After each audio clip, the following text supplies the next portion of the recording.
स्वागत है दोस्तों छत्तीसगढ़ न्यूज अपडेट में। तो आइए जानते हैं आज की प्रमुख बड़ी खबरों को फटाफट। तो वीडियो में अंत तक बने रहना दोस्तों, साथ ही साथ वीडियो को लाइक और चैनल को सब्सक्राइब नहीं किए हो तो सब्सक्राइब भी कर लेना दोस्तों, ताकि आपको नए अपडेट मिलते रहे। तो पहली बड़ी खबर है, नेवनारा में मिली थी महिला की अधजली लाश, 22 दिन बाद पुलिस के हाथ पहुंचे आरोपी के गिरेबान तक। बेमेतरा बेरला ब्लॉक के ग्राम नेवनारा में 18 जनवरी को मिली अज्ञात महिला की अधजली लाश के मामले में बेमेतरा पुलिस ने आखिरकार सफलता हासिल कर ली। पुलिस ने महिला के आरोपी पति को रायपुर से गिरफ्तार किया है। बेमेतरा एसपी रामकृष्ण साहू ने प्रेस कॉन्फ्रेंस कर मामले का खुलासा करते हुए बताया कि चरित्र शंका एवं पारिवारिक विवाद के चलते सतीश कुमार सनसनवाल ने अपने पत्नी सोनिया की हत्या की घटना को अंजाम दिया था। आरोपी धोखे से अपनी पत्नी को रायपुर रोड ग्राम नेवनारा ले गया, जहां उसकी दुपट्टे से गला घोटने के बाद पेचकश से गले और छाती से वार कर हत्या कर दी। साक्ष्य छिपाने के लिए आरोपी ने पेट्रोल डालकर पत्नी को जलाने का प्रयास किया। अधजली लाश मिलने की सूचना पर तत्काल पुलिस, फॉरेंसिक टीम और डॉग स्क्वाड के साथ घटनास्थल पहुंचकर तहकीकात में जुट गई। मौके पर मिले विभिन्न साक्ष्य और सबूतों के आधार पर छानबीन करते हुए आरोपी पति तक पहुंची, जिसे रायपुर से गिरफ्तार कर आगे की कार्रवाई की जा रही है। साथ ही अगली बड़ी खबर सामने आई है, मंत्री के बंगले पर तैनात सुरक्षा कर्मी ने की आत्महत्या। रायपुर में सर्विस राइफल से खुद को मारी गोली, 25 दिन की छुट्टी से लौटा था। छत्तीसगढ़ के कैबिनेट मंत्री दयाल दास बघेल के बंगले पर तैनात सुरक्षा कर्मी ने सर्विस राइफल से गोली मारकर खुदकुशी कर ली। सूचना मिलते ही रायपुर एसएसपी संतोष सिंह भी देर रात मौके पर पहुंच गए। घटना शनिवार की देर रात 2:15 बजे की है। पुलिस के मुताबिक प्रथम वाहिनी के कांस्टेबल रोहित सलामे की ड्यूटी कैबिनेट मंत्री दयाल दास बघेल के बंगले पर लगी थी। ये बंगला स्टेशन रोड के पास स्थित है। वहां के गार्ड रूम में रोहित ने अपनी कैलिबर सर्विस राइफल को चेहरे के नीचे ठुड्डी में लगाया और गोली मार ली। देर रात इस घटना की सूचना मिलते ही रायपुर एसएसपी संतोष सिंह घटनास्थल पर पहुंचे। उनके साथ company commander Nehru Ram Sahu, DSP line Nilesh Dwivedi, RI Vaibhav Mishra और गंज थाना प्रभारी आशीष यादव घटनास्थल पर पहुंचे। पुलिस ने शुरुआती जांच पड़ताल कर आरक्षक की लाश को हॉस्पिटल में शिफ्ट किया है। पुलिस जवान की आत्महत्या के पीछे की वजह फिलहाल साफ नहीं हो पाई है। पुलिस मृतक के परिवार वालों और परिचितों से पूछताछ करेगी, जिसके बाद आत्महत्या के कारणों का पता चल पाएगा। इस घटना से ठीक पहले आरक्षक रोहित अपनी ड्यूटी खत्म कर रेस्ट करने गार्ड रूम आया था। उसने रात को 2 बजे ब्रश भी किया और इसके बाद आत्मघाती कदम उठा लिया। बताया जा रहा है कि रोहित ने एक हफ्ते पहले 25 दिन के अवकाश से लौटकर ड्यूटी ज्वाइन किया था। साथ ही अगली बड़ी खबर सामने आई है, शिक्षा विभाग के 4 अधिकारी सस्पेंड, बिना टेंडर कोविड काल में 50 करोड़ के सामान खरीदे गए, सरकार कराएगी खर्च की जांच। बिना टेंडर किए करोड़ों की सामग्री खरीदी करने वाले 4 जिला शिक्षा अधिकारियों को स्कूल शिक्षा मंत्री बृजमोहन अग्रवाल ने सस्पेंड कर दिया है। विधानसभा में बीजेपी विधायक धर्मलाल कौशिक ने भ्रष्टाचार का ये मामला सदन में उठाया था, जिसके बाद सदन से ही मंत्री ने कार्रवाई की घोषणा की है। धर्मलाल कौशिक ने प्रश्नकाल के दौरान पूछा कि क्या छत्तीसगढ़ भंडार क्रय नियम में एनसीसीएफ, नेकाफ, केंद्रीय भंडार और स्व सहायता समूह से बिना खरीदी करने की छूट दी गई है। उन्होंने बिना टेंडर के करीब 50 करोड़ की सामग्री खरीदी की जांच की मांग की, जिसके बाद स्कूल शिक्षा मंत्री ने तत्कालीन जिला शिक्षा अधिकारी विनोद कुमार राय, पीएस एल्मा, प्रमोद ठाकुर और राजेश मिश्रा को सस्पेंड किया है। दरअसल ये पूरा मामला साल 2020 से 2023 के बीच का है। कोरोना काल के दौरान बिना टेंडर के 5 जिले बस्तर, बीजापुर, कोंडागांव, मुंगेली और सूरजपुर जिले में जिला शिक्षा अधिकारियों ने नियमों को दरकिनार कर करोड़ों की सामग्री खरीदी की थी, जिस पर भ्रष्टाचार की आशंका जताई गई। सदन में मामला उठाए जाने के बाद विभागीय मंत्री बृजमोहन अग्रवाल ने कहा कि वास्तव में ये खरीदी 36 करोड़ 51,87,918 रुपए की है और वो 5 जिलों की खरीदी है। मंत्री ने ये बात मानी कि खरीदी के लिए इंडस्ट्री डिपार्टमेंट से डीईओ को छूट लेनी थी, जिसे नहीं ली गई। उन्होंने कहा कि कोरोना काल था, इसलिए कलेक्टर की अनुमति से इमरजेंसी में इन्होंने खरीदी की है। इतनी बड़ी खरीदी करने के लिए जिस प्रकार के नियमों का पालन करना चाहिए, जिनकी अनुमति लेना चाहिए, वो अनुमतियां नहीं ली गई है। इसलिए इसके लिए ये भी माना गया है कि जो 5 जिला शिक्षा अधिकारी है, सूरजपुर, मुंगेली, बस्तर, बीजापुर, कोंडागांव, इन 5 जगह पर 36 करोड़ रुपए की लगभग खरीदी की गई और उनको यह माना गया कि उन्होंने बिना अनुमति के खरीदी की गई, इसलिए वो दोषी है और उसमें से बस्तर जिला शिक्षा अधिकारी को सस्पेंड किया गया है। 2 जिला शिक्षा अधिकारी जो है उनके खिलाफ में जांच चल रही है और 2 के खिलाफ में जांच प्रस्तुत करने की कार्रवाई की जा रही है। बने रहिए दोस्तों, साथ ही अगली बड़ी खबर सामने आई है। लेबर पेन से तड़पती गर्भवती को जवानों ने पहुंचाया अस्पताल। दंतेवाड़ा में कांवड़ के सहारे एम्बुलेंस तक ले गए, 10 किलोमीटर सफर तय किया। छत्तीसगढ़ के दंतेवाड़ा जिले में नक्सलगढ़ की एक गर्भवती महिला के लिए जवान देवदूत बन गए। नक्सलियों के खिलाफ सर्च ऑपरेशन पर निकले जवानों ने गर्भवती महिला को कांवड़ के जरिए एम्बुलेंस तक पहुंचाया। जवानों ने कांवड़ के सहारे करीब 10 किलोमीटर का दुर्गम रास्ता तय किया। पुलिस को सूचना मिली थी कि बैलाडीला की पहाड़ी के नीचे बसे लोहा गांव के आसपास नक्सली मौजूद हैं। इसी सूचना के आधार पर जवानों को सर्च ऑपरेशन पर रवाना किया गया था।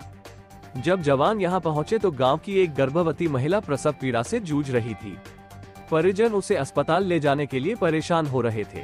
गांव में न तो सड़क है और न ही कोई स्वास्थ्य सुविधा। जवानों ने महिला को प्रसव पीड़ा में देखकर उसे अपने साथ एम्बुलेंस तक ले जाने का फैसला किया। जवान कांवड़ में महिला को बैठाकर किरंदुल लाने के लिए निकले। करीब 10 किलोमीटर पहाड़ी, जंगल और नदी नालों को पार कर जवान किरंदुल से पहले एक गांव पहुंचे, जहां से एम्बुलेंस के जरिए महिला को किरंदुल अस्पताल भिजवाया गया।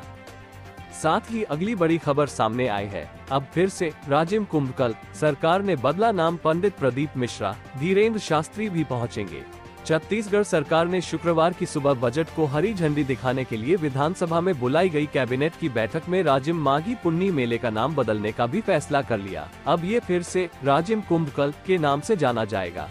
साय सरकार ने राजिम कुंभकल मेले को फिर से शुरू करने का निर्णय लिया है। इस बैठक में राजिम के सांस्कृतिक और ऐतिहासिक वैभव को फिर से स्थापित करने के लिए इस फैसले को जरूरी बताया गया है। कैबिनेट की बैठक में जल की शुद्धता बनाए रखने के लिए भारत सरकार द्वारा जल संशोधन विधेयक 2023 के संबंध में विधानसभा में संकल्प लाने का निर्णय लिया गया। धार्मिक मामलों और संस्कृति पर्यटन मंत्री बृजमोहन अग्रवाल के मुताबिक राजिम कुंभकल्प आयोजन 28 फरवरी से 8 मार्च तक होगा। हाल ही में मंत्री ने गरियाबंद, रायपुर, धमतरी जिले के अधिकारी कर्मचारी सहित जनप्रतिनिधि और मेला समिति के सदस्यों के साथ बैठक की है। इस बार राजिम कुंभकल्प को रामोत्सव के रूप में मनाने की तैयारी है। सरकारी अधिकारियों को निर्देश है कि आयोजन में राजिम कुंभ की भव्यता दिखे। राजिम मेले में इस दौरान 3 पुण्य स्नान होंगे। देश भर से बड़ी संख्या में नागा साधु संत भी शामिल होंगे। राजिम के मेले में विश्वस्तरीय साधु संतों में बागेश्वर धाम के बाबा पंडित धीरेन्द्र शास्त्री, पंडित प्रदीप मिश्रा भी आएंगे। दोनों ही संतों को मानने वाले करोड़ों लोग हैं।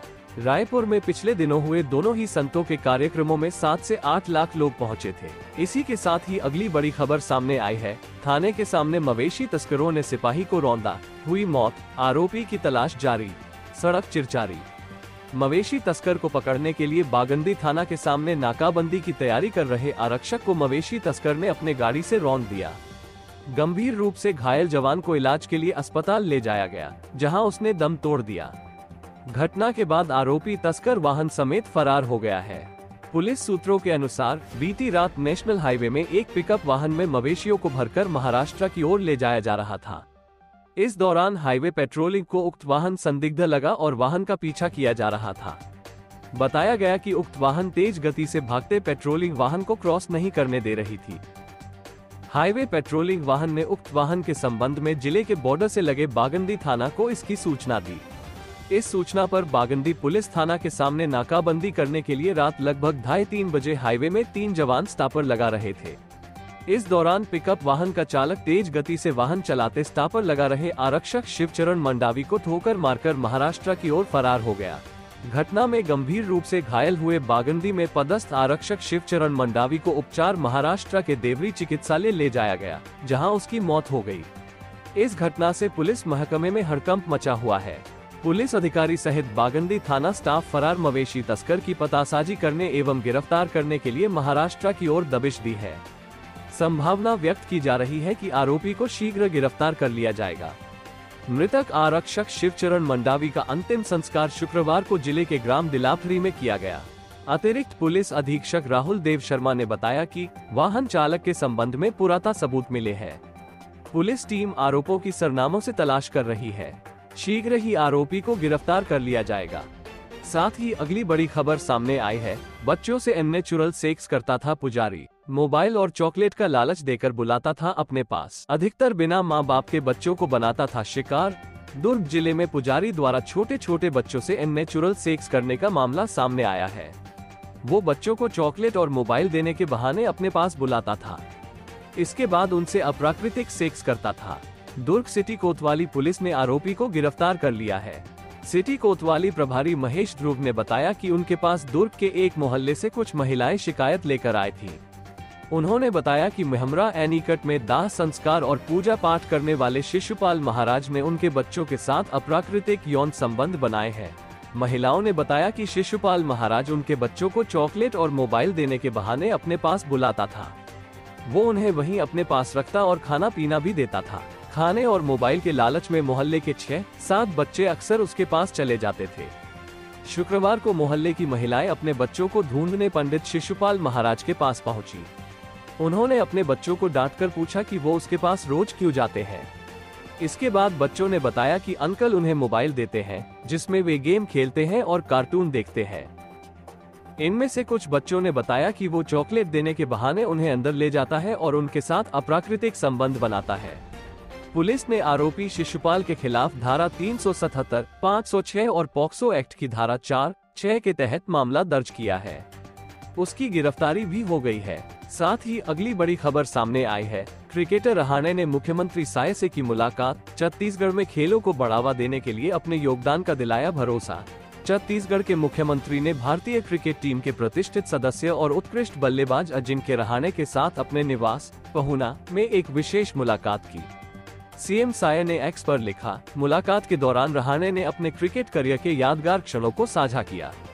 विशेषकर ऑस्ट्रेलिया के खिलाफ गाबा टेस्ट में भारत की ऐतिहासिक जीत के अनुभवों को बताते हुए कहा, इस ऐतिहासिक जीत ने न केवल भारतीय क्रिकेट का मान बढ़ाया, बल्कि यह भारतीय खेल क्षेत्र में एक महत्वपूर्ण मील का पत्थर साबित हुई। मुख्यमंत्री ने रहाणे की उपलब्धियों की सराहना की और उनके नेतृत्व व साहस को भारतीय क्रिकेट के लिए अमूल्य बताया। इस मुलाकात में खेल के प्रति उत्साह और समर्पण की भावना को बढ़ावा देने के लिए सीएम साय और रहाणे ने अपने विचार साझा किए। रहाणे ने युवा पीढ़ी को प्रेरित करने और खेलों में उनकी रुचि और समर्पण को बढ़ावा देने के महत्व पर जोर दिया। अजिंक्य ने मुख्यमंत्री को छत्तीसगढ़ में खेलों को बढ़ावा देने के लिए अपने योगदान का भरोसा दिलाया और छत्तीसगढ़ में क्रिकेट की प्रतिभा को भी सराहा। इस भेंटवार्ता से न केवल खेल जगत में बल्कि समाज में भी सकारात्मक संदेश गया है, जो युवाओं को अपने सपनों का पीछा करने और खेल के प्रति अपनी प्रतिबद्धता को मजबूत करने के लिए प्रेरित किया। इसी के साथ ही अगली बड़ी खबर सामने आई है। ओमान में बंधक बनाई गई छत्तीसगढ़ की युवती पहुंची अपने घर। डिप्टी सीएम शर्मा ने दूतावास अधिकारियों को दिए थे निर्देश। दुर्ग ओमान में बंधक बनाई गई छत्तीसगढ़ की बेटी जोगी दीपिका आखिरकार आज अपने घर पहुंची। विधायक रिकेश सेन दीपिका को लेने स्वयं एयरपोर्ट पहुंचे और साथ लेकर भिलाई आए। बता दें कि भिलाई की रहने वाली दीपिका ओमान के मस्कट में हाउसमेट के रूप में काम कर रही थी। अनुबंध के तहत 2 साल से पहले दीपिका अपने घर आना चाहती थी, लेकिन एजेंटों ने उन्हें बंधक बना लिया था। दीपिका ने एक वीडियो सोशल मीडिया में वायरल कर छत्तीसगढ़ और भारत सरकार से मदद की गुहार लगाई थी। इसके बाद सरकार ने तत्परता दिखाते हुए बंधक युवती को तत्काल सुरक्षित मुक्त कराया। वहीं गृहमंत्री विजय शर्मा ने फोन पर महिला से जाना हाल चाल और दूतावास अधिकारियों को उनकी सुरक्षा के निर्देश दिए। दीपिका को छत्तीसगढ़ लाने गृह मंत्री विजय शर्मा ने दुर्ग पुलिस को भी निर्देश दिए थे। आखिरकार आज वो अपने घर पहुंच गई। साथ ही अगली बड़ी खबर सामने आई है। राहुल की यात्रा में विवाद। वॉल पेंटिंग से भूपेश देवेंद्र यादव के नाम पर कालिक पोतकर उमेश पटेल जिंदाबाद लिखा गया। कांग्रेस नेता राहुल गांधी की भारत जोड़ो न्याय यात्रा छत्तीसगढ़ में प्रवेश कर चुकी है। न्याय यात्रा के प्रदेश में पहुंचते ही एक बार फिर कांग्रेस में गुटबाजी खुलकर सामने आ गई है। हम ऐसा इसलिए कह रहे क्योंकि रायगढ़ जिले के रंगालपाली सभास्थल के आसपास की दीवालों में सीएम भूपेश बघेल के नाम की लगी पेंटिंग रातों रात किसी ने हटाकर उसमें उमेश पटेल जिंदाबाद के नारे लिख दिए हैं। इतना ही बल्कि भिलाई नगर के विधायक देवेंद्र यादव के नाम पर भी काला पेंट पोत दिया गया है। वॉल राइटिंग में इस बदलाव के बाद पूर्व मंत्री उमेश पटेल के सहयोगियों पर ऐसा आरोप लगाया जा रहा है।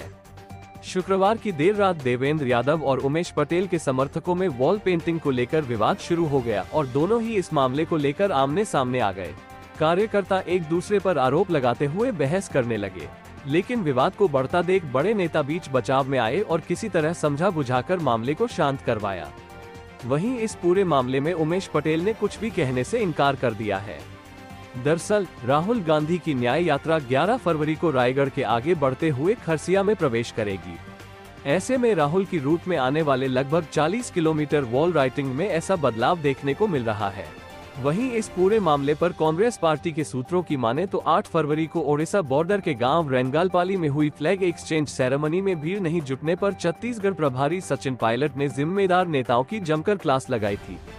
साथ ही उन्होंने स्थानीय नेताओं को ज्यादा से ज्यादा मात्रा में भीड़ जुटाने के निर्देश दिए।